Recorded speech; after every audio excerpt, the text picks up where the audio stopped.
La fidelidad, un manejo informativo solvente. Democracia. Estamos de regreso ya y esta semana hay que definir el salario mínimo vital y en esa discusión han estado los sectores productivos, las cámaras, los trabajadores, pero también hay una legislación que hay que respetar y que habrá que plantearla en medio de los conflictos que se tienen. Está la ley humanitaria que permitía bajar el horario de trabajo, más que el horario, las horas de trabajo, y a su vez eso permitía reducir el salario. Eso está todavía vigente, muchas empresas han trabajado así. Pero hay que definir el salario mínimo vital. Esta es una estructura que está...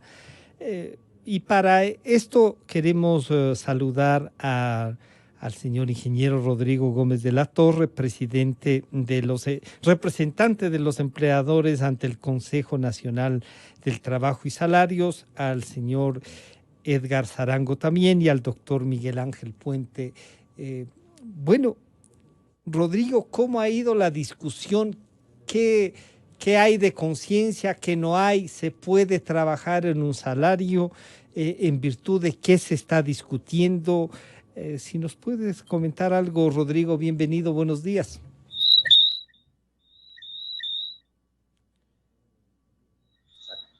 Sí, adelante, Rodrigo. A ver, buenos días, Francisco. Un gusto saludarte, Edgar, a Miguel Ángel y todos los quienes nos ven y nos escuchan el día de hoy. A ver, creo que la discusión que se dio el año pasado, y discusión en el buen término, porque hay Ya. gente que cree que debate y discusión es en un ring, al revés, es un intercambio de ideas que permiten construir soluciones. Que se dio el año pasado, ya veníamos con un problema económico bastante complejo el Ecuador, y este año lo que hizo la pandemia ha sido evidenciar con mayor fuerza esta situación tan compleja que estamos viviendo. Hemos visto la sesión del día lunes pasado, se inició la primera sesión, ante una falta de cifras, se suspendió la sesión que se la iba a retomar ayer a las 11 de la mañana y se la retomó finalmente ayer a las 7 de la noche. Y fue una sesión en la cual se plantearon ciertas cifras, se dividió trabajadores de empleadores que proponen y llegamos a sentarnos nuevamente a partir de las 8 en virtud de que el ministerio nos entregó las cifras del año 2020, ver que la situación del 2020 y las proyecciones al 2021 son extremadamente complejas. De hecho, ayer el Fondo Monetario y el Gobierno Nacional emitieron un nuevo comunicado de un decrecimiento para el año 2020 del 9,5%, con una proyección muy lenta de reactivación para el Ecuador para los próximos años. Entonces, esto es el contexto en el cual estamos tratando el tema salarial y el tema, y una sola precisión. Si bien la ley humanitaria permite la reducción de las horas de trabajo, esto no está exento de que también está en el Código del Trabajo. El Código Laboral determina la posibilidad de extender los horarios o reducir los horarios en base a ciertas condicionantes que plantea el mismo Código. Gracias, Rodrigo, y saludamos nuevamente al señor Edgar Zarango, el presidente de la Confederación de Trabajadores del Ecuador. Señor Zarango, bienvenido, buenos días. Edgar, el planteamiento de ustedes va a ser una revisión. Hay que tomar en consideración este contexto que Rodrigo Gómez de la Torre nos plantea. Ustedes también tienen unas cifras. Bienvenido, buenos días. Muchas gracias por la entrevista. Un saludo a Rodrigo y a todos ustedes de la Radio Democracia y a todos los radio oyentes. Mire, nosotros estamos convencidos de la situación que atraviesa no solamente nuestro país, sino el mundo.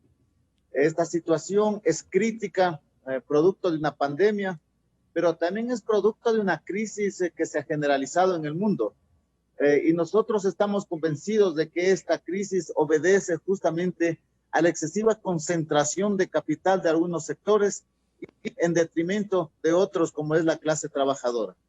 Ese argumento nosotros lo consideramos histórico y para lo cual creemos que hoy en día, dada la situación por la que atraviesan los pueblos, que atraviesan las naciones, es necesario revisar todos estos elementos a fin de aterrizar en las situaciones que vive el país. Nosotros creemos que durante todos los tiempos el sector empleador siempre ha estado encaminado a buscar reducción o lo que sea lo mínimo en incremento salarial. ¿Quién es el que produce la plusvalía? ¿Quién genera ganancias? Justamente es la clase obrera. La generación de esta plusvalía, de esta fuerza de trabajo que nosotros la entregamos al sector productor, tiene que ser valorizada. No tiene que entrar en una etapa de detrimento, sino más bien tiene que aportarse en condiciones difíciles a fin de tener actitudes para seguir produciendo, pero para señor seguir Sarango, mejorando las economías. lo que les están diciendo y lo que se discute es si es el momento en el que se puede, porque para repartir hay también que generar, hay que conseguir cosas, la inversión, el montar toda una infraestructura, dicen los empresarios, y claro, los trabajadores siempre va a ser insuficiente un salario mínimo vital. Y esa relación entre el trabajo y salario no se ha discutido sino en virtud de un mínimo, y a veces ese mínimo parece que no alcanza, señor Sarango.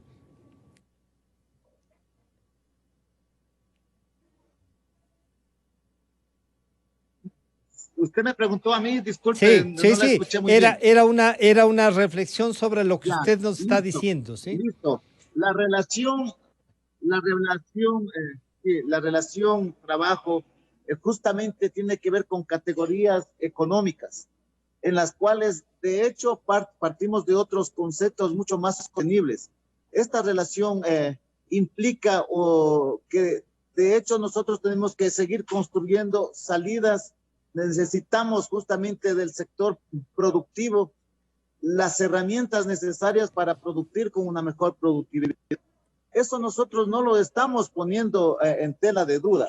Al contrario, nosotros creemos que debemos desarrollar una mejor productividad, pero con condiciones en donde las relaciones del trabajo vayan encaminadas justamente a buscar esas condiciones en base a la generación del trabajo. El trabajo necesita un salario digno, el trabajo necesita ir justamente con un salario que cada vez tienda a ser reducido. Miren, en los últimos años nosotros tenemos estadísticas que el sector productivo no ha perdido. El sector bancario tampoco ha generado pérdidas.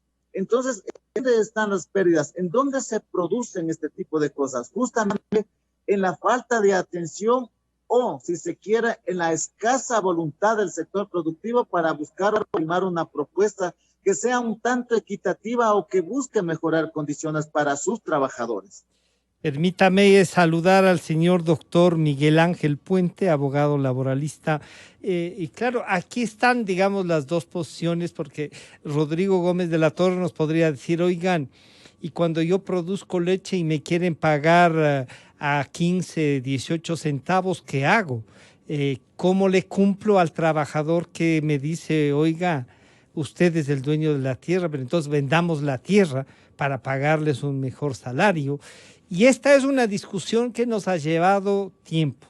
A lo mejor usted mismo nos ha planteado en estos micrófonos la necesidad urgente de ir a una discusión de un código laboral que tenga otras visiones, que el salario mínimo no sea, ojalá podamos ganar más, pero que sea en virtud de lo que se produce, de lo que se puede vender. Y los trabajadores defendiendo como tiene que ser, defendiendo que en algunos sectores incluso que no aprovechen de la pandemia y no paguen aportes al Seguro Social. Por ejemplo, hay un montón de cosas que los trabajadores organizados, y ojalá esto sirva para organizarse, para que los empresarios que sí están organizados tengan con quién discutir, porque el problema es la representatividad en la organización.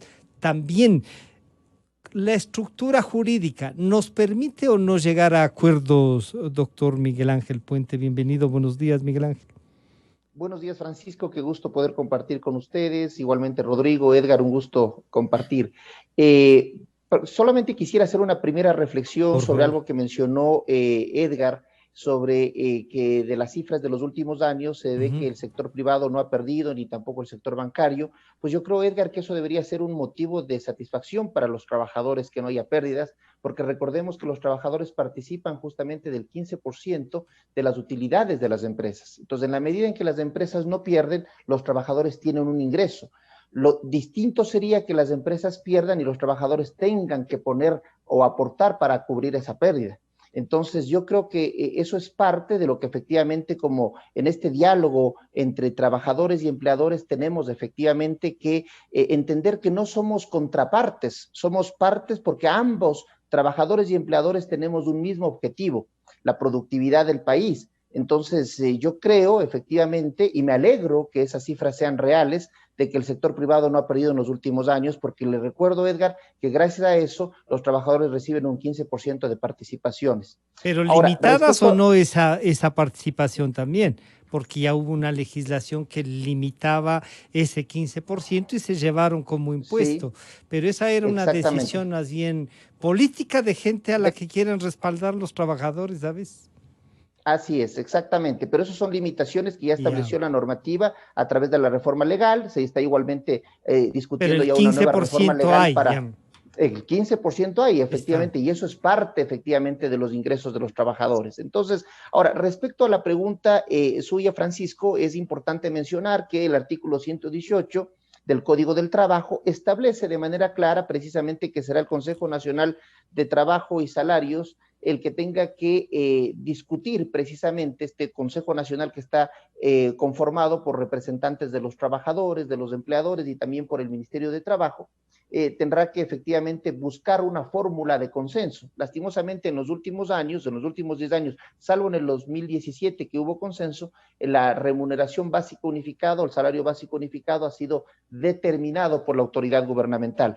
En este caso, también debemos de entender que el Ministerio de Trabajo en septiembre de este año expidió el acuerdo ministerial 185 a través del cual se estableció que estas reuniones entre trabajadores y empleadores tengan que realizarse por lo menos o máximo 2 reuniones. La una justamente fue la que mencionó Rodrigo, que se realizó el día de ayer, la otra entiendo que se retomará el día viernes 27 de noviembre, y si es que en estas 2 reuniones no existe acuerdo o consenso para fijar la remuneración básica unificada, será el Ministerio de Trabajo que mediante acuerdo ministerial hasta el 30 de noviembre deberá hacerlo.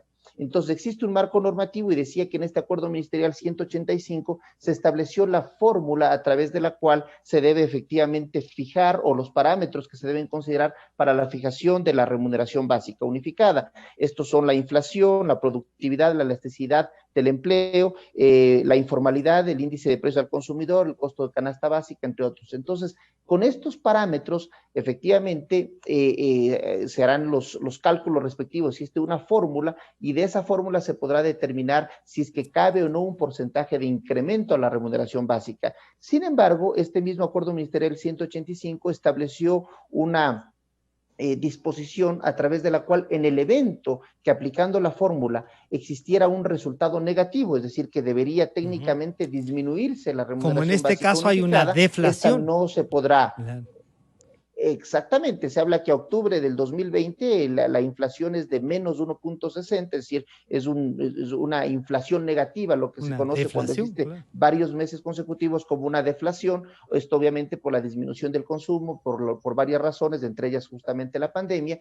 Entonces, ante esto, el propio acuerdo ministerial 185 establece con claridad que en el evento de que aplicada la fórmula no se deba realizar un incremento, más bien haya que realizar una disminución de la remuneración, no se podrá disminuir la remuneración de la que se encontraría vigente. En tal sentido, me atrevería a pensar, obviamente el 27, este viernes, habrá las negociaciones respectivas. Por un lado, la posición del sector empleador es de que se mantenga la remuneración actual de $400 por los próximos 3 años. La posición del sector trabajador es de que se realice un incremento del 20% a la remuneración actual, es decir, que de $400 pase a $480, y ese incremento, pienso, es mi opinión particular, es que no tiene un sustento técnico y que vistas las condiciones actuales tal vez me atrevería a adelantar que es muy probable que se mantenga la remuneración por lo menos para el año 2021. Ahora, yo creo que la discusión, leía una nota de prensa, una opinión de Rodrigo, con la cual coincido, que el problema del país ahora no es salario, sino es empleo, y creo que es muy importante y eso, por eso, ¿no? por eso le quiero coyuntural. plantear tanto a Rodrigo como a Edgar que, claro, el tema es, dicen, están defendiendo un salario para casi un grupo privilegiado que tiene trabajo, y si el 60% no tiene trabajo, ¿de qué salario mínimo estamos hablando? Entonces, estas discusiones, Rodrigo, esto como se ha denominado en el Consejo, el discutir no significa confrontar, sino el intentar llegar a acuerdos en una cultura democrática de discrepar, sí, pero de buscar salidas. El marco jurídico, nos dice Miguel Ángel, está ahí, se puede debatir, podrá resolver el ministerio en virtud de la fórmula. Claro, ¿cómo planteamos que este salario pueda durar 3 años, por ejemplo, 4 años, que se pueda revisar en virtud de que mejore o no las condiciones del país y de los sectores? ¿Se deberá tratar el tema agrícola de una manera como los otros temas empresariales? Buscar formas distintas para llegar a acuerdos, Rodrigo. A ver, gracias. Yo solo quiero hacer una precisión. Es verdad lo que dice Miguel Ángel, el artículo 118 determina que el salario se fijará, pero hace referencia a la variación del salario. Eso es importantísimo. Y hace referencia a que el salario variará de no llegar a acuerdos en base al índice de precio al consumidor proyectado. Y el índice de precio al consumidor proyectado, dicho en estos micrófonos del día de ayer, para el año 2021 podría estar en menos 1.5%. Entonces, de acuerdo a la ley, estaríamos pensando en que deberíamos bajar. Edgar ha hecho mención a algo importante, que es el tema de productividad, porque al final del día las empresas sobreviven o mueren por buena o mala productividad, y hay que tener las herramientas, obviamente, de Edgar, y las herramientas tecnológicas que también van a implicar un impacto en materia laboral. Pero cuando hablamos de productividad, el día de ayer el ministro nos ha dado que la productividad del último año es una productividad negativa del 2.42%. Entonces, tenemos un segundo argumento que debería decir que el salario se baje.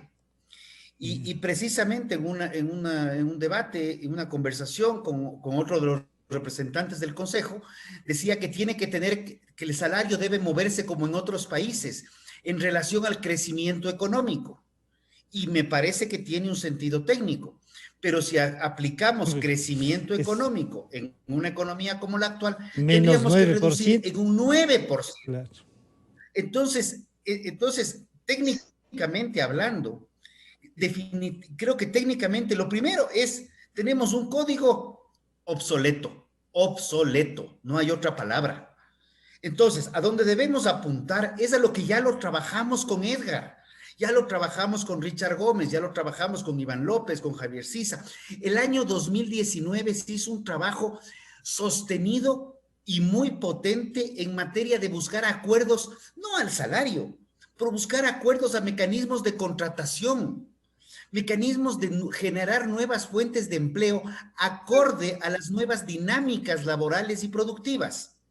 Ese trabajo, dentro de la medida de lo posible, a través de acuerdo ministerial, se ha reflejado en los 4 contratos que están vigentes: el productivo, turístico, cultural, el contrato de emprendimiento y el contrato para jóvenes.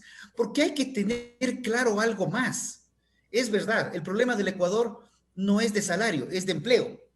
Pero cuando hablamos de empleo, no hablamos pues que el Ecuador tiene un tejido empresarial solo de las grandes empresas y solo los empleadores son las grandes multinacionales, como se ha dicho muchas veces. La gran mayoría de empleadores en el Ecuador son de 3, 4, 5 trabajadores.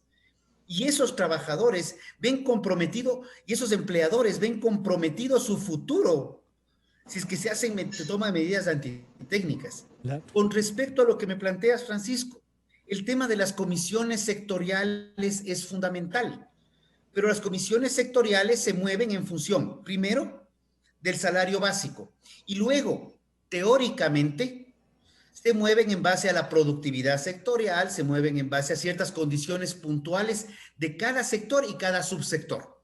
Lamentablemente, los últimos años el debate ha sido absolutamente inerte en ese tema, porque el año pasado, de hecho, ni siquiera se terminaron de reunir. Entonces, pero si aplicamos el concepto de productividad y rompiendo un poco el esquema de lo que sea políticamente correcto o no, yo sí estoy convencido, y eso lo hemos debatido a nivel de consejo, que deberíamos migrar de un salario básico mínimo a un salario en función de productividad, en donde no solamente será una productividad sectorial, porque, y voy a topar el sector turístico, si topamos un hotel como el Marriott, que ya no existe, ya cerró, ya no hay fuentes de empleo, ya no se discute salario ahí, ya se acabó. Pues también podemos topar un pequeño hostal en alguna parte. Las condiciones de uno y otro son distintas. Entonces deberíamos pensar en migrar a un código que se trate temas de productividad, sustentados técnicamente, pero a nivel de empleador, sea esta empresa, persona natural o lo que fuere. La ama de casa que contrata a alguien es una empleadora en las mismas condiciones que una multinacional más grande, la multinacional más grande del mundo. Entonces, este tipo de cosas son las que tenemos que pensar y repensar para un código mucho más dinámico, mucho más flexible, mucho más acorde al siglo XX, ni hablar del siglo XXI, porque el siglo XXI ya estamos al primer cuarto recorrido y vamos para, y a la velocidad que pasan los tiempos, estaremos estarán otros en el siglo XXII, y este debate del salario mínimo no puede continuar. Creo que se están dando las herramientas y para creo avanzar. que este año evidenciado tanto el problema que la razón no pide fuerza. Y entonces Rodrigo, pero entonces ahí le planteemos a Edgar, Edgar, son 370,000 menos puestos de trabajo que hemos tenido en este año, además de la pandemia, además de los que veníamos perdiendo. ¿Cómo hacer desde el sector de los trabajadores planteamientos que le permitan, primero, acceder a un trabajo legítimo donde tenga toda la cobertura, o sea, lo que denominan ahora el trabajo pleno? ¿Cómo garantizar a determinados sectores? Claro, uno piensa en el sector artesanal y ya no hay diferencia. Todo se llevó en una sola cosa, lo productivo. Los trabajadores también no está haciendo falta una propuesta más creativa que no sea solamente, claro, el 20% del salario mínimo vital. Todo el mundo dirá que sí, pero ese 20% hay que sumarle prestaciones, hay que sumarle otras cosas. Y no sé si el país ¿ustedes están conscientes de si estamos o no preparados para esto, Edgar? Mire, hay algunas situaciones que debemos aclarar. Por favor. Si las utilidades que generan estos bancos, que la empresa privada, fuera o estuvieran encaminadas bajo una política tributaria que sea estrictamente justa, estaríamos hablando de que en otras condiciones. No se está dando en nuestro país. Esto es una de las situaciones que adolece en nuestro país de una seguridad jurídica. El Código de Trabajo permanentemente nos están manifestando que es obsoleto. Sin embargo, nosotros estamos convencidos que hay que reformar. Hay condiciones para hacerlo, pero asimismo hay algunos elementos que deben prevalecer. Hay modalidades de contratación que pueden ser hoy día aplicables. Y cuando se refiere justamente al incremento salarial, nosotros estamos convencidos, sí, el incremento es cero para el presente año, según que manifiestan de acuerdo al índice de inflación. ¿Cuál es la base entonces en donde dice que cada año el salario debe ser progresivo? Lo importante aquí es buscar o ir haciendo o dando oídos a lo que nos manifiesta la Constitución. Efectivamente, nosotros creemos de que el Código de Trabajo está elaborado o está preelaborado y se acopla a las necesidades de cada gobierno. Si hay que reformarlo, hay que parcharlo. Más de 80 años parchando el Código de Trabajo. Es necesario entonces hacer una reforma integral al Código de Trabajo, conservando derechos, buscando otras alternativas para la generación de empleo. Efectivamente, nosotros fuimos partícipes, mi estimado Francisco y todos, estimados radio oyentes, de que se incrementen nuevas modalidades de contratación a fin de generar empleo, a fin de buscar salidas para esta situación crítica que vive el país. Pero esas modalidades hasta ahora no se ha mostrado al menos una manifestación de querer hacerlo. Entonces no hubo la voluntad para poder, justamente aplicando esas reformas, poder emprender ya un proceso hacia la generación de empleo. Nosotros, como Confederación de Trabajadores del Ecuador, sostuvimos categóricamente que el primer derecho fundamental del ser humano es el derecho al trabajo. Luego tiene el derecho a tener derecho a organizar, derecho a buscar otras alternativas. Los actuales trabajadores que tenemos el privilegio hoy en día de tener un trabajo adecuado, un trabajo digno, aparentemente digno, hay que mejorar esas relaciones. Asimismo, tenemos el compromiso de buscar otras alternativas para aquellos que no tienen trabajo. Que son la inmensa mayoría, Edgar, son la inmensa mayoría. Exactamente. Se acerca a los 7 millones de desempleados y subempleados en el país. ¿Y qué es necesario?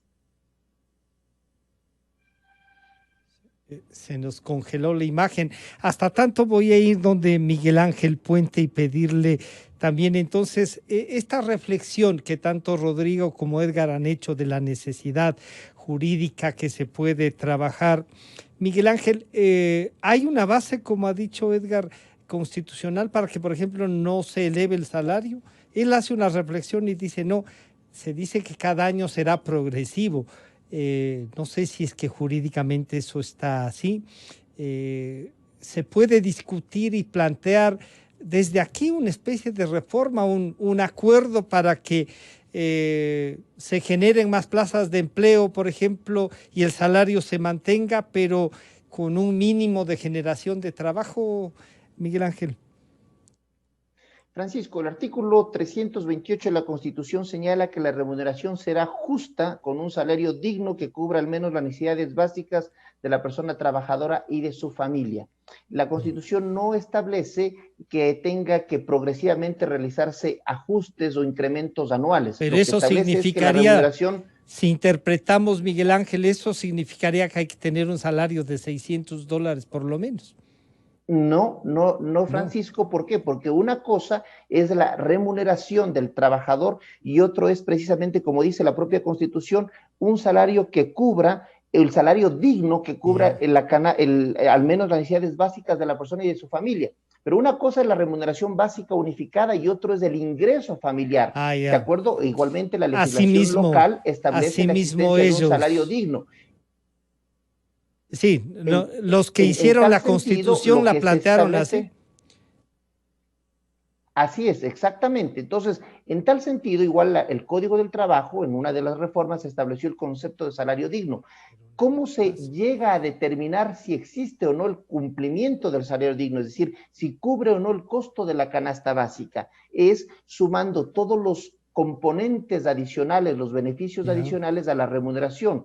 Entiendas esto, 13º, 14ª, utilidades, todos los fondos de reserva, y eso por el número de perceptores de ingresos en el Ecuador. Una familia no solamente tiene un perceptor de ingresos. Lamentablemente hoy por la situación de la pandemia posiblemente se ha disminuido el número de perceptores de ingresos. A duras penas tendrán uno. En términos generales, Exactamente, pero en términos generales, de acuerdo a la información presentada por el INEC, existe en el país 1.3 perceptores de ingresos por familia. Entonces, ¿qué quiere decir esto? Que teniendo una remuneración básica de $400, sumados todos los beneficios adicionales, es decir, los rubros que representan ingreso para el trabajador, y eso multiplicado por el 1.3 personas que reciben ingresos en promedio por familia en el Ecuador, se llega efectivamente a cubrir el costo de la canasta básica. Y en el evento que no se cubriría el costo de la canasta básica, la disposición del salario digno establece precisamente que el empleador deberá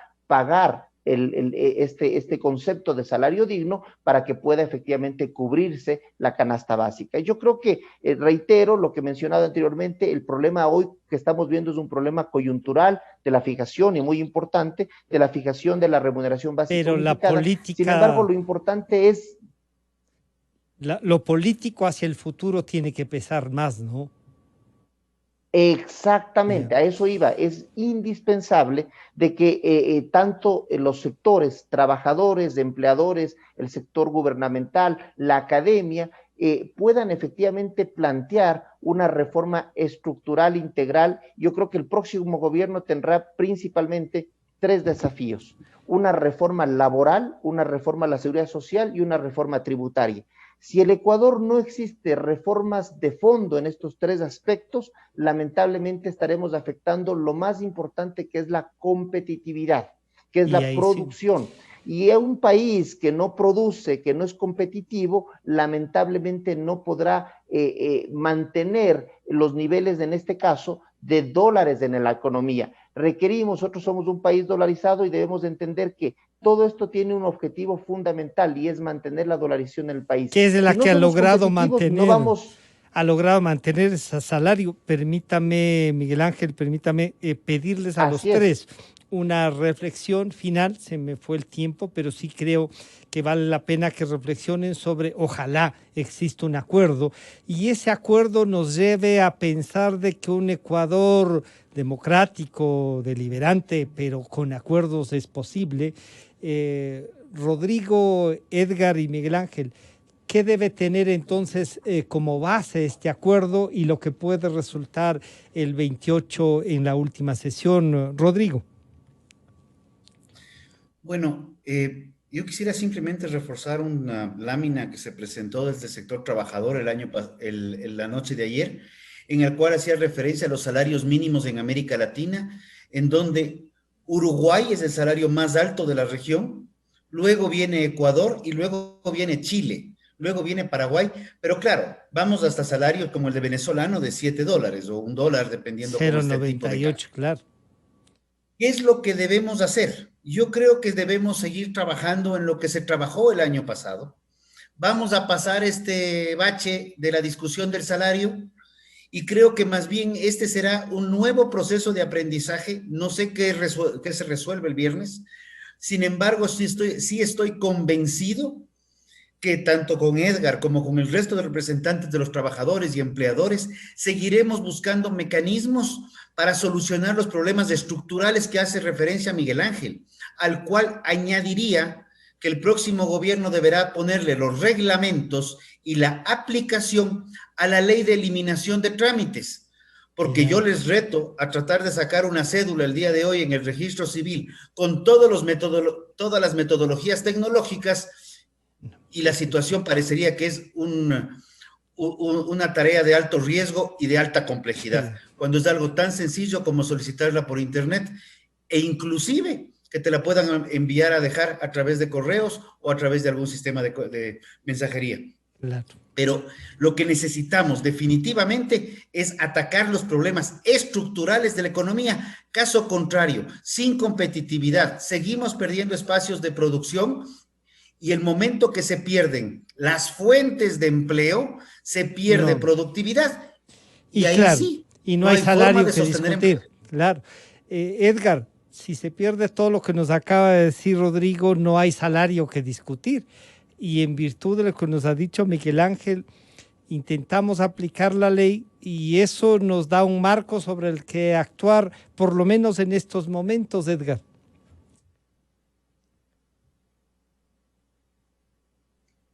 No le estamos escuchando, creo que el micrófono.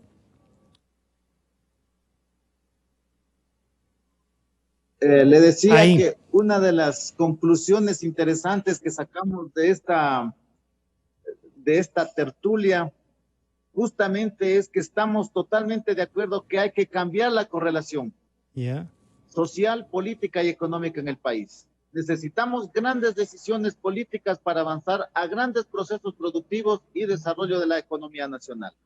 Para ello, totalmente de acuerdo en que necesitamos ni fiscal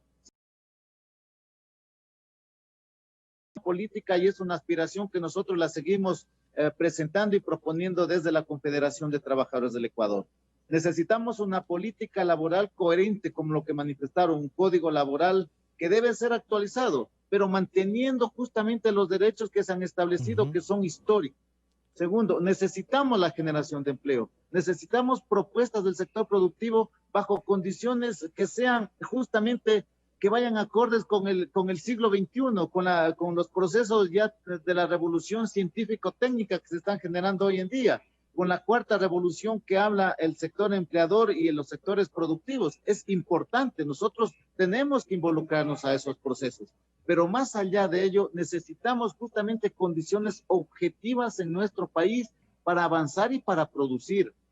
No es cierto que exista 1.3 preceptores y que ya la canasta básica está satisfecha. Aquí tenemos 7 millones de desempleados y sí, solamente un escaso reducido. Por eso es que, Edgar, lo más que preocupa el salario, nos preocupa cómo hacemos que esos 7 millones accedan al trabajo, y creo que un gran aporte también puede ser de los trabajadores el repensar eso.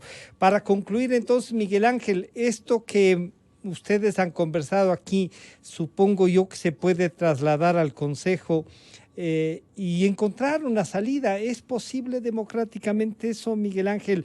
Y desde un abogado que litiga, ¿eso es posible? Seguro que sí. Yo me quedo con las últimas, la última declaración de Edgar, me quedo con las coincidencias que él ha mencionado. Coincide el sector empresarial y los trabajadores en que es indispensable trabajar en un sentido de productividad. Coinciden los trabajadores y los empleadores en que es necesario una reforma integral, un nuevo código del trabajo, porque el que tenemos de 1938 ya no es aplicable en estos momentos. Coincide el sector empresarial y el representante de los trabajadores en que es necesario precisamente pensar en aquellas personas que no tienen empleo. Yo suelo decir y repito ahora que los derechos de los trabajadores son irrenunciables, pero los derechos de los desempleados son inexistentes. Y es por eso precisamente que tenemos que pensar en que debemos avanzar en un diálogo entre trabajadores y empleadores con el propósito precisamente de buscar una reforma estructural. Hoy este tema del salario va a estar resuelto el 30 de noviembre. El 30 de noviembre tendremos la fijación del salario básico unificado para el 2021, que como mencioné al inicio, pienso que se mantendrá el mismo vigente para el 2020, es decir, $400. Pero de ahí en adelante lo importante es qué va a pasar con el futuro del país, qué va a pasar con aquellas personas que hoy por hoy no tienen empleo, cómo les vamos a dar una opción, una posibilidad. La ley no crea empleos, crear un nuevo código del trabajo no va a generar empleos, pero va a ser un marco normativo que va a permitir que se puedan tener condiciones más adecuadas para que una industria se instale aquí o se instale en Colombia o se instale en Perú, para que haya más inversión extranjera en el Ecuador o en nuestros vecinos. Colombia, y esperemos Perú, que también, Miguel Ángel, esperemos que también esto puedan reflexionar los candidatos a la presidencia, a la asamblea, que de este diálogo que han mantenido ustedes con nosotros esta mañana, salga también ideas para el futuro del país, ¿no? Yo le quiero agradecer a Rodrigo Gómez de la Torre, a Edgar Zarango y a Miguel Ángel Puente por acompañarnos a debatir y a visualizar lo que puede pasar. Lo que necesitamos es trabajo digno, como ha dicho Edgar, y ese trabajo digno, como Rodrigo y Miguel Ángel lo han reforzado, tiene que ver también con un país viable y posible. Muchas gracias, Rodrigo, Edgar y Miguel Ángel. Buenos días. Enseguida volvemos, ya estará con nosotros Eduardo Durán Cousin, un diplomático y periodista, y hablaremos sobre su último aporte literario, una visión de Colombia desde afuera, ¿no? Ya volvemos. Calidad. Innovación.